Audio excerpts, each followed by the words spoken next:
Hello दोस्तों, हम फिर आ गए थे कहानी प्यार ही संसार है, जिसको लिखा है पूजा ठाकुर जी ने और उसका क्रेडिट भी इन्हीं को जाता है। सो दोस्तों, हमारी इस कहानी के पूरे एपिसोड नंबर आपके 28 हो चुके हैं। हम देखते हैं आने वाली कहानी में क्या होता है। शुरू करते हैं कहानी का एपिसोड नंबर 29 और देखते हैं कहानी में क्या होता है। रोली माहिर को बेड के एक तरफ सोने के लिए कहकर दूसरी तरफ सोने चली जाती है। थोड़ी देर में तो माहिर हैबिटेट होता है, लेकिन फिर वो भी सोफे पे खड़ा होकर बेड के राइट साइड वाले हिस्से पे जाकर लेट जाता है। आज वह पहली बार रोली के इतने करीब लेटा था। माहिर अपने बेड के साइज का टेबल लैंप ऑफ कर देता है। अब पूरे तरीके से कमरे में अंधेरा हो चुका था, लेकिन खिड़की से आने वाली चांद की रोशनी उस कमरे में अपनी चांदनी फैला रही थी। चांद की रोशनी में रोली का चेहरा एकदम चमक रहा था। उसकी बड़ी बड़ी पलकें, उसके गुलाबी होठ, उसकी छोटी सी नाक, उसका गोरा चेहरा। माहिर को रोली में सब कुछ पसंद था। आज रात माहिर की ज़िंदगी में की खूबसूरत रात थी। आज खुद रोली ने माहिर की ओर अपनी एक कदम बढ़ाया था। रोली को अपने इतने करीब देखना ही माहिर के लिए किसी खूबसूरत सपने से कम नहीं था। वह बिना पलके झपकाए ही रोली को बस देखता ही जा रहा था और इस सब में माहिर को कब नींद आ गई उसे पता ही नहीं चला। सुबह की पहली किरण माहिर के बेड पर सो रही एक खूबसूरत लड़की को परेशान कर रही थी। सुबह की पहली किरण माहिर के बेड पर सो रही एक खूबसूरत लड़की को परेशान कर रही थी।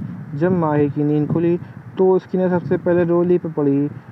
माहिर अपने मन में सोचता है, आखिर क्या है, ये लड़की हर वक्त इतनी खूबसूरत कैसे लग सकती है। मैं जब भी इसे देखता हूँ तो मुझे इससे और भी प्यार हो जाता है। रोली आंखें बंद करके सो रही थी, लेकिन खिड़की से आती हुई सूरज की किरणें रोली को परेशान कर रही थी। जब माहिर को यह एहसास हुआ तो माहिर तुरंत खड़ा हुआ और खुद जाकर कर्टन्स को लगा देता है। माहिर वापस रोली के पास आकर बैठता है और रोली के सर के पर हल्के हाथों से सहने लगता है।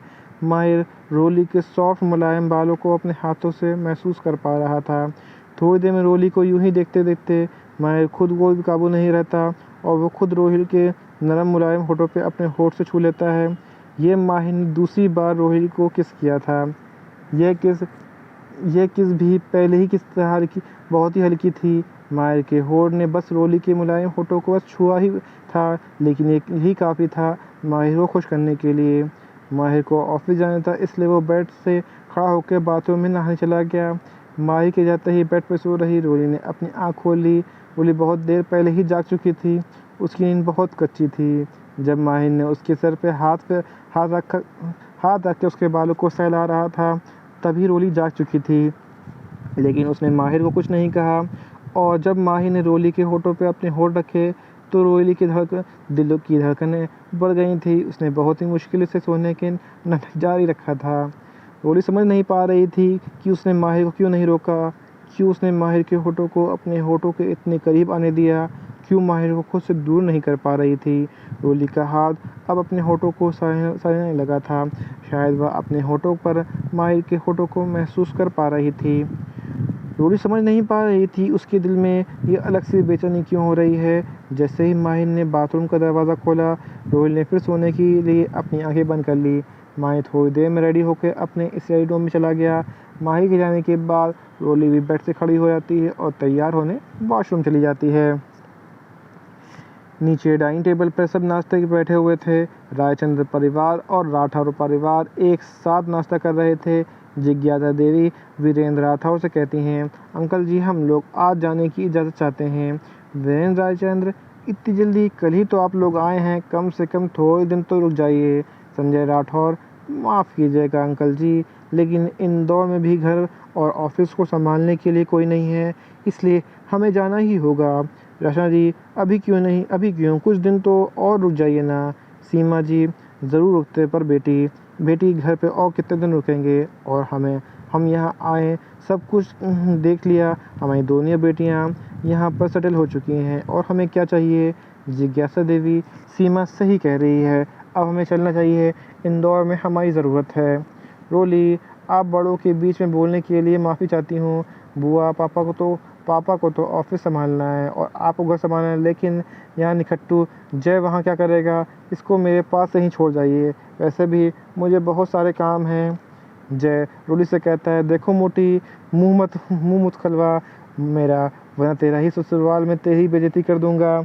जिज्ञासा देवी, तुम दोनों भी यहाँ शुरू हो गए। जय बुआ, आप इस रोली को तो कुछ नहीं कहेंगे, माना कि इसका ससुराल है तो इसका मतलब ये तो नहीं कि मुझे कुछ भी बोल देगी। जिज्ञासा देवी, रोली गलत बात है।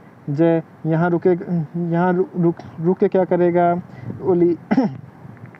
रोली जिज्ञासा देवी से कहती है, बुआ मैं जय को सिर्फ इसलिए रोकने के लिए बोल रही हूँ क्योंकि ऑफिस में कुछ भी काम इस जय को ने नहीं किया है। यह मत भूलिए, कंपनी सिर्फ मैंने ही नहीं खोली है, इसमें जय भी 50% का पार्टनर है, तो काम अकेले मेरे सर पे ही क्यों। इसे भी तो अपनी जिम्मेदारी निभानी चाहिए ना। और वैसे भी हमारा ब्रांच तो यहीं दिल्ली में ही है, तो ये इंदौर जाके क्या करेगा, इसे यहीं रहने दीजिए मेरे साथ। जिज्ञासा देवी, बात तो तुम्हें सही है, बात तो बिल्कुल सही है। अगर काम तुम दोनों ने शुरू किया है तो मेहनत अकेली रोली क्यों करेगी। रोली, हाँ मैं भी तो यही कह रही हूँ ना बुआ, यह निकट्टू तो चाहता है कि इसे कोई काम ही ना करना पड़े। जय गुस्से में रोली को फालतू में निकट्टू बोलना बंद कर। मैं पहले से नहीं जाने वाला था, मैं तो खुद के लिए एक घर भी खरीद लिया है और मुझे भी मेरी जिम्मेदारी पता है। तुझे याद दिलाने की ज़रूरत नहीं है, मैं यहाँ दिल्ली में ही रुकने वाला था। तू नहीं बोलती तो भी, लेकिन नहीं, बस तुझे तो आदत है कोई कुछ भी बोले, तुझे तो हर चीज़ में बोलना है, मोटी कहीं की। जय और रोली को ऐसा लड़ता देख कर सबके चेहरे मुस्कुराहट आ गई। सीमा जी माफ़ कीजिएगा, ये दोनों हमेशा ही से ऐसे लड़ते रहते हैं पर हमेशा एक साथ भी रहेंगे। वीरेंद्र रायचंद, हम सब जानते हैं ये दोनों भाई बहन बचपन से एक ही साथ ही हैं और सच कहें तो बच्चे ऐसे ही अच्छे लगते हैं। वीरेंद्र रायचंद, जय बेटा, हमारे होते हुए तुम कहीं और घर लेके क्यों रहोगे।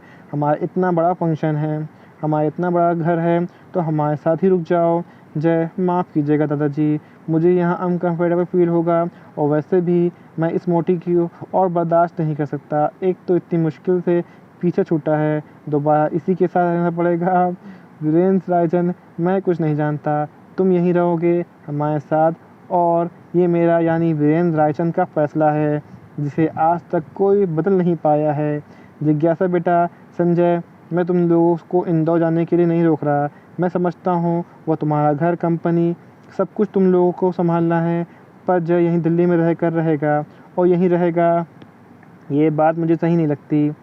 आज से जय हम यहीं हमारे साथ रायचंद मेंशन में ही रहेगा। जिज्ञासा देवी, अंकल जी, हम दोनों परिवार में आप सबसे बड़े हैं, इसलिए फैसला आप लेंगे वही सही होगा।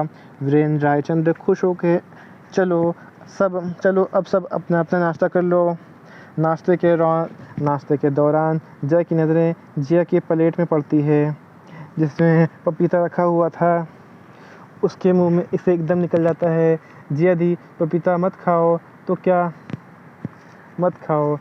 क्या। जय के कारण आज जिया की प्रेगनेंसी की सच्चाई सबके सामने आ जाएगी। तो दोस्तों मुझे लगता वक्त है, तो दोस्तों आपको एपिसोड नंबर आपका 29 कैसा लगा हमें कमेंट करके ज़रूर बताइए। कहानी का ऐसा आंश ऐसा भाग जो समझ में ना आया हो, आपको अटपटा लगा हो तो भी हमें कमेंट करके ज़रूर बताइए। कहानी अच्छी लगी तो उसको लाइक कीजिएगा, शेयर कीजिएगा, चैनल को सब्सक्राइब कर लीजिएगा ताकि आपको हमारी आने वाली अगली वीडियो तक आसानी से पहुँच सके। तो दोस्तों हम फिर मिलेंगे एक नई वीडियो के साथ, एक नए एपिसोड के साथ। तक के लिए मुझे इजाज़त दीजिए।